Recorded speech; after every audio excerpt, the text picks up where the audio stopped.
गीत नहीं गाता हूं, गीत नहीं गाता हूं, बेनकाब चेहरे हैं, दाग बड़े गहरे हैं, टूटता तिलस्म आज सच से भय खाता हूं।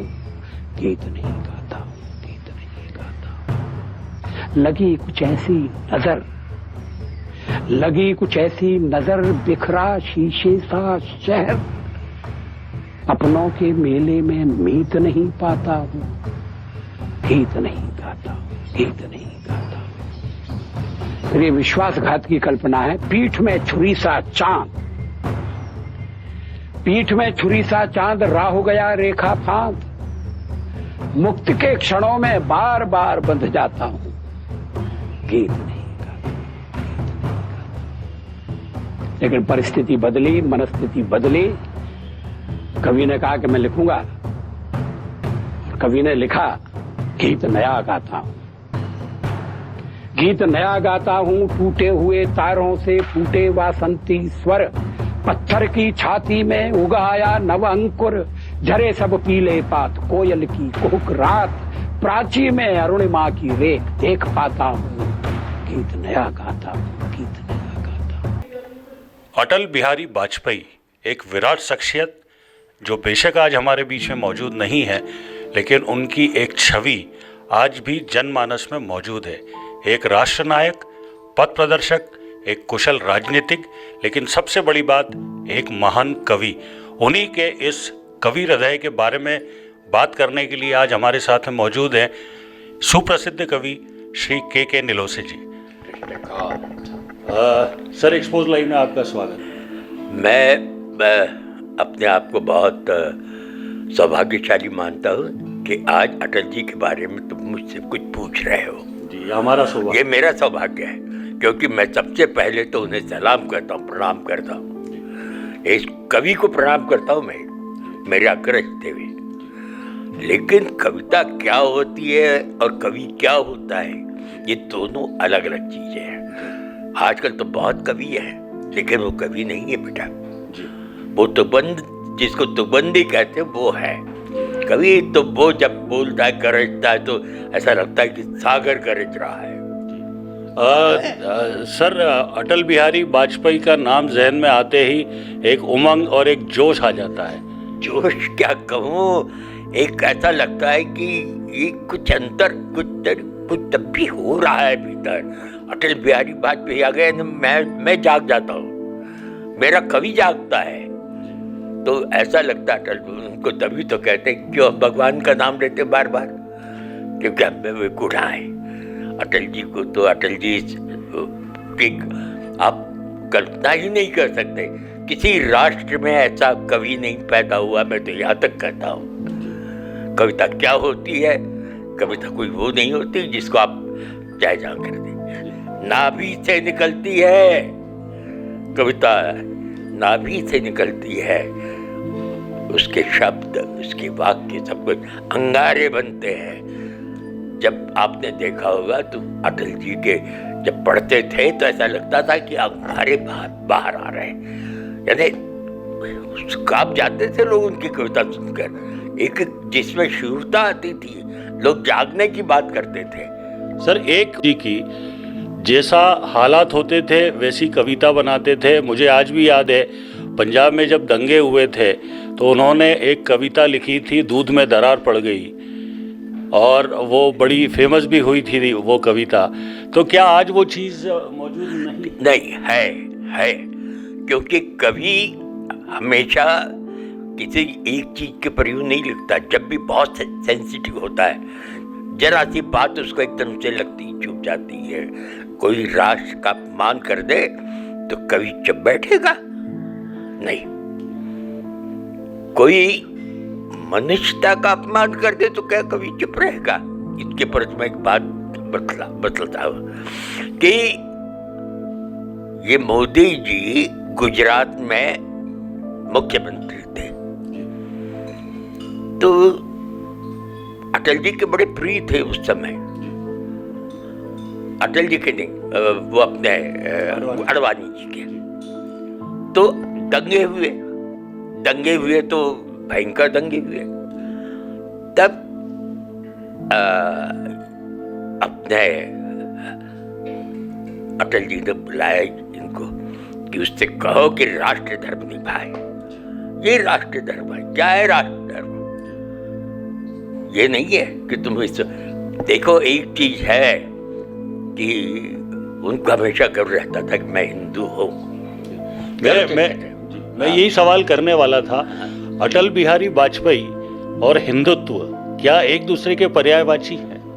क्या है जो कहते हैं ना, जिस प्रकार से नौटंकी होती, जिस प्रकार से एक दूसरे से खड़ा करते, हिंदू ने कभी खड़ा करना नहीं जाना है। वह समुद्र की तरह रहा है हमेशा। तुम देखो, इसमें हूण आए, शक आए, तो मालूम कितनी जातियां आती गई, मिश्रित होती गई, कभी मालूम पड़ा तुमको? हमने खुला हृदय से पारसियों को भी बुलाया। तो ये तो कहना गलत है। भविष्यवादी कहा जाए या हिंदूवादी कहा जाए? हिंदूवादी यानी हिंदू होना एक गर्व की बात होती है। वादी नहीं होता कोई। ये वाद विवाद की बाहर की चीज है। हिंदू होना, जैसे आप मेरे से कहे कि साहब आप क्या हो, मनुष्य हूँ मैं, तो मनुष्यवादी नहीं कह सकते आप मेरे को। मैं मनुष्य हूँ। एक मनुष्य की अवधारणा मेरे भीतर है ना, जिसमें स्पंदन होता है, जिसमें प्यार होता है।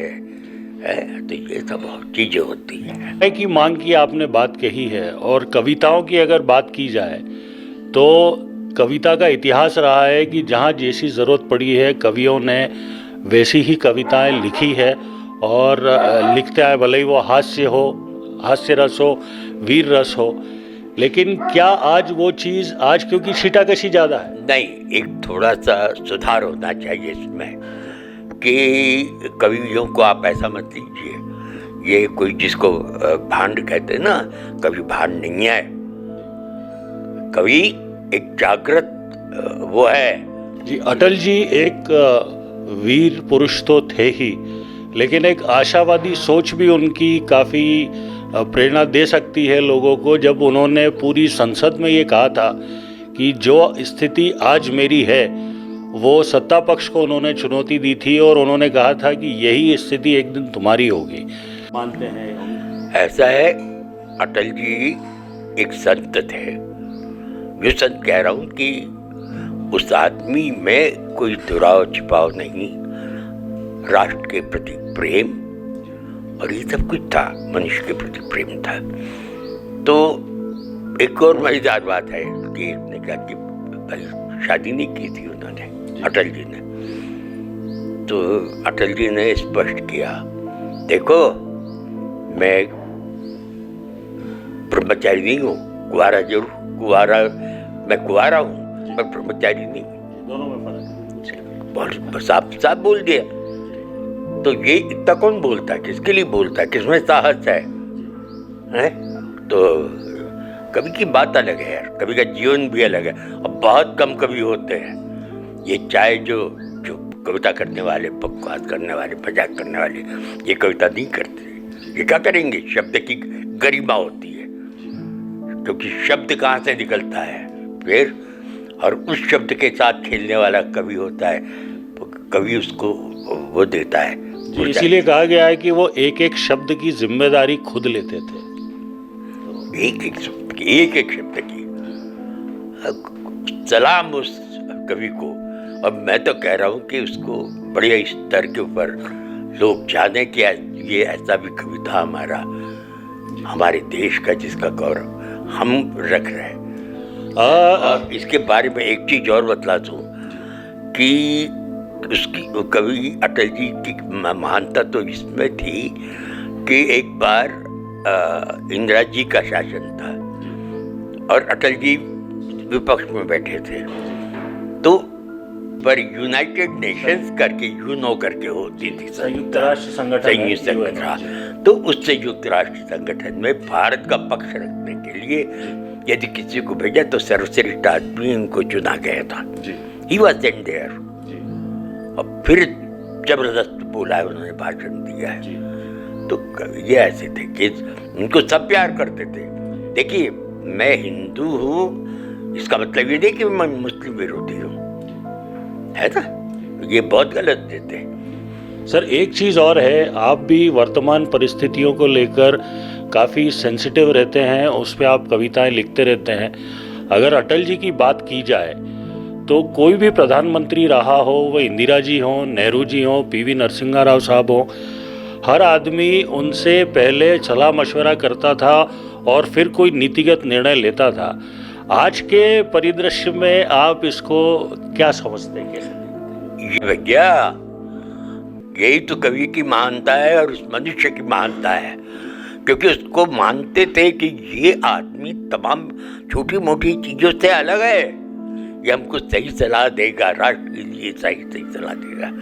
इसलिए पूछते थे, भाई हम ऐसा करें या नहीं करें, तुम्हें बता दो। तो ये तो गौरव की चीज है, गरिमा बढ़ाती है उनके अटल जी की, साधारण चीज नहीं है। अब पूछता है कोई विरोधवाद से कि भाई बता हम क्या करें क्या नहीं करें, है? तो ये मानता है।